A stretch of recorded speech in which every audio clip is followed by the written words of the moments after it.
Intéressons-nous aujourd'hui aux deux natures de mots que sont les déterminants et les pronoms. Rappelle-toi tout d'abord qu'un déterminant se place toujours devant un nom avec lequel il va s'accorder et qu'il ne désigne rien. Il existe plusieurs catégories de déterminants. Tout d'abord, voyons les déterminants articles, ce sont ceux qu'on utilise le plus souvent.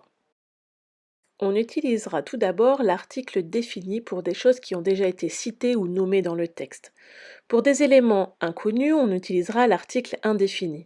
Enfin, on se garde l'article partitif pour des parties d'un tout ou pour des choses qu'on ne peut pas compter précisément. Attention, quand un article défini croise la préposition à ou de, il va se contracter avec elle. On appelle ça un article défini contracté. Il en existe 4, du, des, au sans le x et au avec le x. Dans cette catégorie, ne confonds pas le du qui est un du partitif, article partitif, et le du qui est un article défini contracté. Le du partitif peut être remplacé par un peu de. Si on ne peut pas le faire, il s'agira alors de l'article défini contracté, comme dans cette phrase. Passons maintenant aux déterminants possessifs. Ils permettent de marquer la possession. Les voici à l'écran.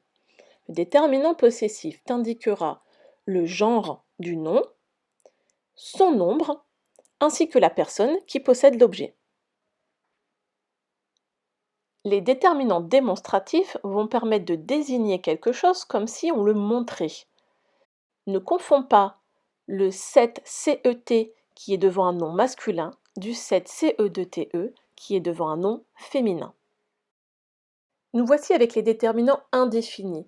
Ils indiquent plus ou moins le nombre de choses qu'on désigne, ils sont moins précis que les autres déterminants. Les déterminants numéraux correspondent aux chiffres, que ce soit pour quantifier quelque chose ou pour classer. Tu trouveras aussi des déterminants exclamatifs ou interrogatifs dans des phrases avec des points d'exclamation ou d'interrogation. Il y en a 4 à retenir. Attention, ils doivent toujours être devant un nom. Nous avons vu toutes les catégories de déterminants. Passons maintenant à celle des pronoms. Un pronom, c'est un mot qui est très souvent devant un verbe et il va désigner quelque chose ou quelqu'un mais sans le nommer. Il remplace un nom. Cette catégorie de pronoms, tu les connais assez bien, ce sont les pronoms personnels. On les utilise pour conjuguer un verbe. Attention, ils peuvent être aussi compléments, voilà pourquoi ils sont aussi nombreux. On trouvera aussi les pronoms possessifs qui marquent la possession. Ils remplacent un groupe nominal qui indiquerait un élément possédé.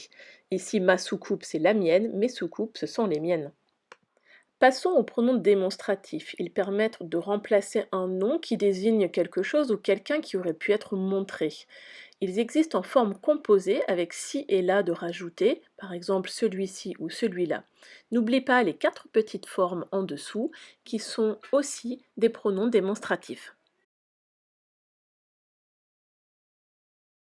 Les pronoms indéfinis, tout comme les déterminants indéfinis, indiquent une quantité plus ou moins précise. Attention, ce sont à peu près les mêmes mots, mais ils s'utilisent ici sans le nom.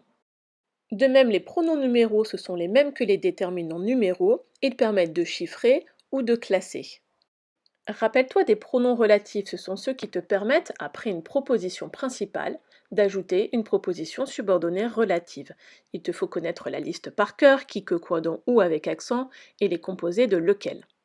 Enfin, il y a les pronoms interrogatifs que tu trouves dans les phrases interrogatives. Retiens qui, que, quoi, où avec accent et tous les composés de lequel, duquel, avec lequel, par lequel, etc. Attention, il n'existe pas de pronoms exclamatifs. Beaucoup de mots font partie des catégories, des déterminants et des pronoms à la fois. Veille bien à t'assurer qu'un déterminant est devant un nom et que ton pronom le plus souvent est devant un verbe. Voici les catégories de déterminants qu'il te faudra retenir. Ce ne sont pas tout à fait les mêmes chez les pronoms, même si ils ont des catégories en commun. Utilise les petits symboles à côté pour essayer de les retenir. Voilà, tu sais vraiment tout sur les déterminants et les pronoms, il ne te reste plus qu'à faire le travail demandé. Joyeux clic!